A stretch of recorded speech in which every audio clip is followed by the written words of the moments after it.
We are living through the largest infrastructure build-out in a generation. Amazon, Microsoft, Meta, Google. Between just those four companies, they're on track to spend over $600 billion on infrastructure this year alone. Let me say that again, over $600 billion in a single year. If you spent $1 million a day every single day, it would take you over 1,600 years to burn through that kind of money. You'd have to start spending before the Roman Empire fell and keep going until today. That's the scale we're talking about. So naturally, everyone is piling into the obvious AI plays. NVIDIA, Palantir, the names you've heard 100 times. But there's a company that almost nobody in the retail investing space is paying attention to. A Canadian mining company, listed in New York, that I think is quietly positioning itself as one of the most important infrastructure plays of the entire AI decade. It doesn't make chips. It doesn't run data centers. It doesn't write a single line of code.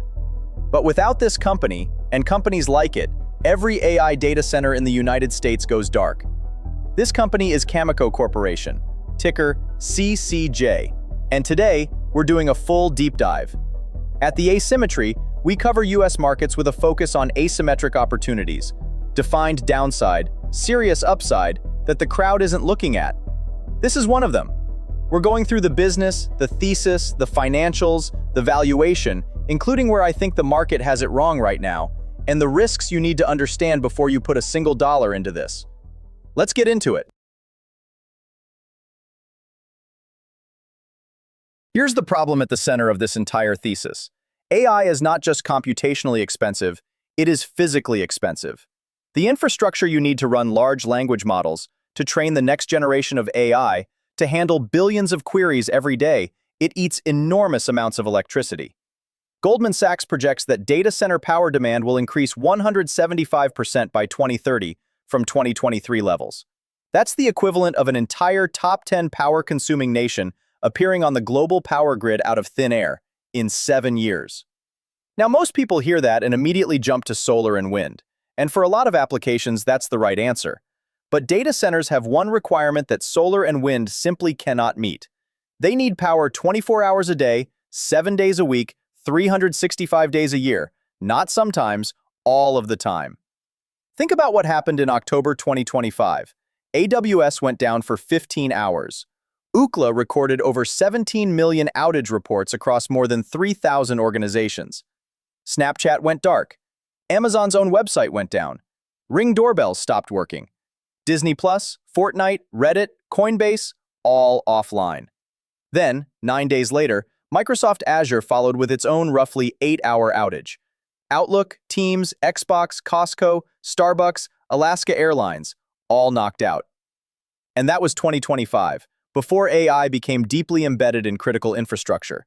Now imagine the same scenario, but those systems are also running real-time AI inference for hospitals, financial networks, and autonomous vehicles. Downtime stops being inconvenient. It becomes catastrophic. Solar doesn't work at night. Wind doesn't work when the air is still. And battery storage, despite real progress, can back a data center for hours, not days. A multi-day weather event wipes out that buffer entirely. So what's the answer? Nuclear. It is the only proven, always-on, low-carbon baseload energy source that exists at scale today. Goldman Sachs estimates 85 to 90 gigawatts of new nuclear capacity will be needed by 2030 just to meet data center demand. Less than 10% of that is currently available globally. That gap between what exists and what is needed is where this investment thesis lives. Now here's the key question. If the thesis is nuclear, why not just buy a nuclear power company directly? Constellation Energy. Vistra. Why Cameco?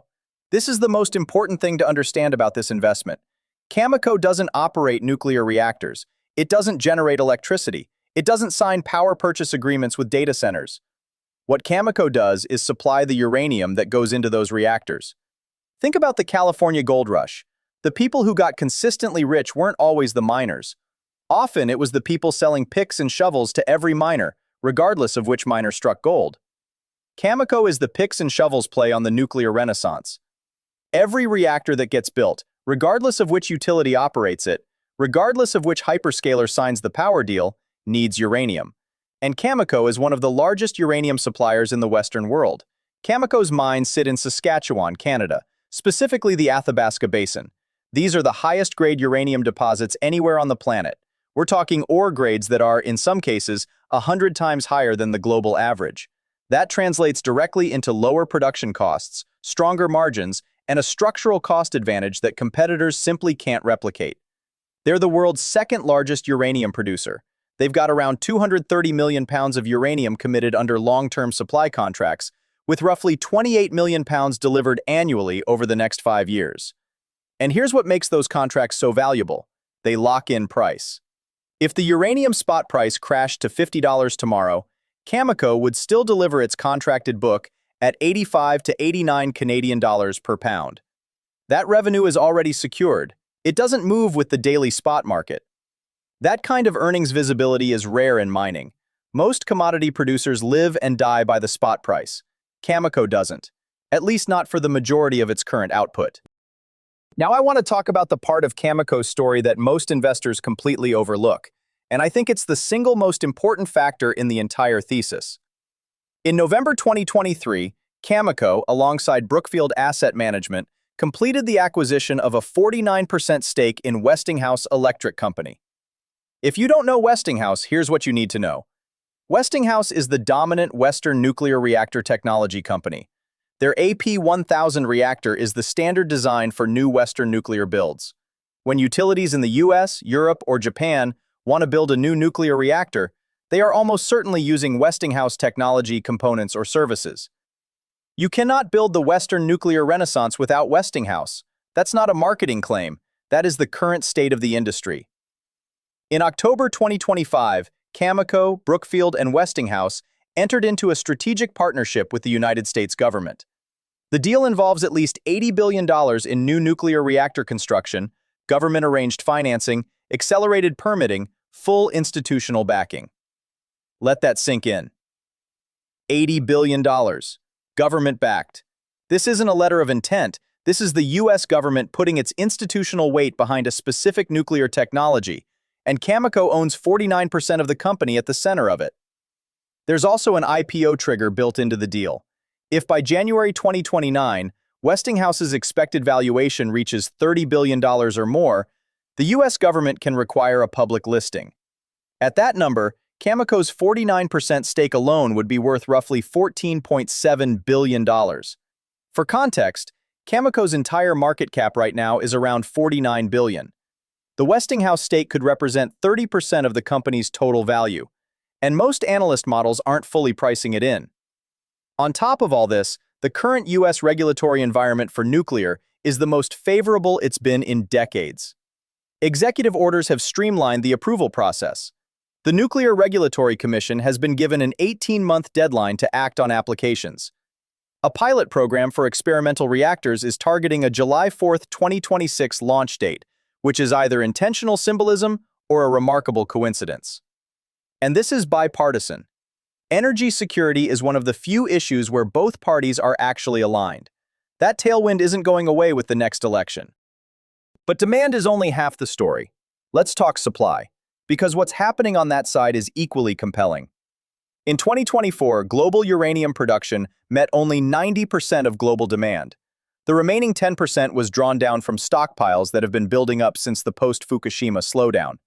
Those stockpiles are finite. They won't last forever. Meanwhile, the World Nuclear Association projects uranium demand will increase 28% by 2030, from roughly 67,000 metric tons to 87,000. And by 2040, demand could more than double to over 150,000 metric tons. You might think just build more mines. But here's the problem. A new uranium mine from discovery to full production typically takes 10 to 20 years.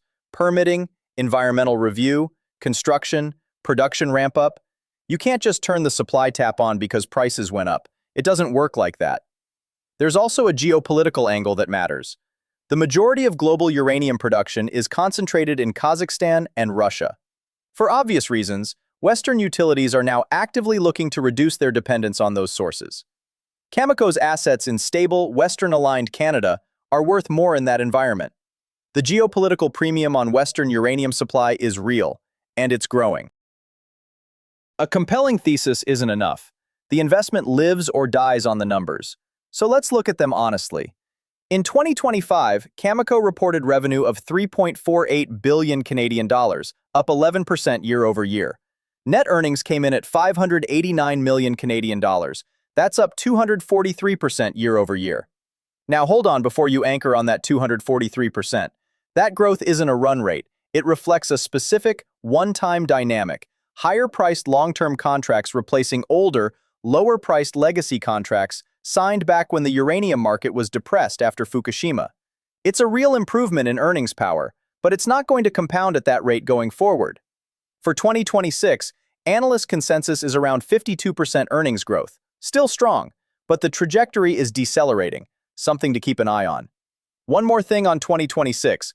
Production is guided slightly lower, 19.5 to 21.5 million pounds versus 21 million in 2025.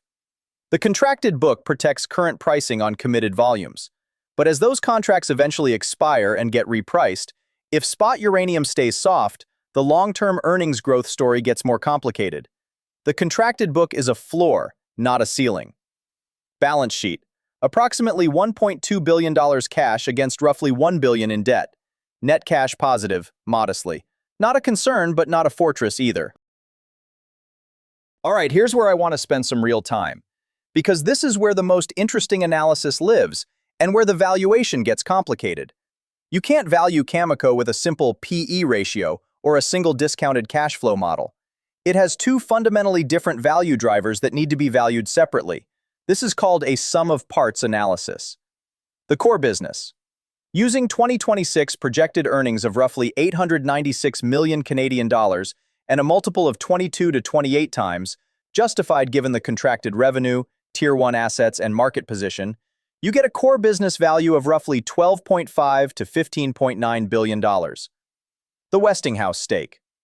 If Westinghouse IPOs at $30 billion, Cameco's 49% is worth $14.7 billion. At $40 billion, $19.6 billion. At $50 billion, $24.5 billion. There's one thing you have to get right when running this math. Cameco's reported earnings already include Westinghouse's contribution through equity accounting. So if you add the full Westinghouse IPO value as a separate asset, without first stripping out that contribution from core earnings, you're double counting. The correct approach strips Westinghouse out of core earnings first, then adds the stake value separately. When you run the math correctly, using the current share count of 435 million shares, the numbers look like this. Bear case, approximately $63. Base case, approximately $78. Bull case, approximately $93. Current price, as we're filming this, $114. So at $114, the market is pricing in everything going right simultaneously. 52% earnings growth delivering, Westinghouse definitive agreements closing on schedule, uranium spot holding above $90, and a Westinghouse IPO above $50 billion. Every single one of those conditions has to land at the same time. The thesis is strong, but at $114, you are not getting this cheaply. So, at what price does this actually become interesting? You've now heard the bear case at 63, the base case at 78, the bull case at 93. I'm genuinely curious where you land. Based on what you've heard, the thesis, the financials, the valuation, what price would you need to see before you got interested in CCJ? Drop your number in the comments, I'll be reading them.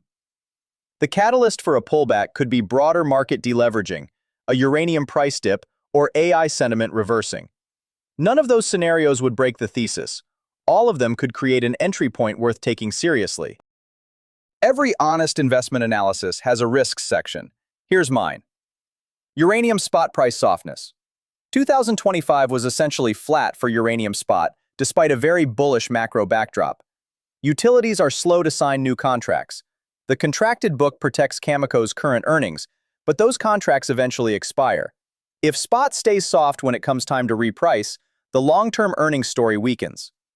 Westinghouse execution. The $80 billion government deal is a binding term sheet, not signed construction contracts. Definitive agreements still need to be negotiated. If that process stalls or shrinks in scope, the Westinghouse valuation and everything we just discussed comes down materially. AI sentiment risk. Cameco has become partially an AI trade. If AI CapEx enthusiasm cools, if we see a correction in the AI infrastructure narrative, CCJ could sell off hard, even if uranium fundamentals are completely intact. That correlation with tech is real, and you shouldn't ignore it. Solar and battery technology. Some nuclear bulls dismiss this too quickly, and I think that's a mistake. In high sunlight regions, solar paired with battery storage is already cost competitive for baseload power at around $104 per megawatt hour. That's not a future possibility, it's happening now. The constraint is geography and grid infrastructure, not technology. This is a long-term competitive pressure that's developing faster than most nuclear investors want to acknowledge. So, where does this leave us? The thesis is valid. The nuclear renaissance plus AI power demand story is structural and multi-decade. Cameco's picks and shovels position, the Westinghouse moat, the contracted revenue book, the geopolitical premium on Western uranium, these are real, durable advantages. Is $114 an attractive entry? Based on the corrected valuation, the current price sits above even the bull case. Whether you read that as overvaluation or as the market pricing in a future that hasn't fully materialized yet, that's a judgment call you'll have to make for yourself. What you should be watching: a volatility event, macro deleveraging, a uranium price dip, AI sentiment reversing. That pulls CCJ back toward the base case range. That's where this story gets genuinely interesting to a disciplined investor. Drop your target entry price for CCJ in the comments. I'm genuinely curious where serious investors are drawing the line on this one. If you found this analysis useful, and especially if you want to go deeper on how to actually position in a stock like this using option strategies, let me know in the comments. If there is enough interest, I will put together a dedicated video on the mechanics. Subscribe if you want more of this kind of analysis. The asymmetry, defined downside, serious upside. See you in the next one.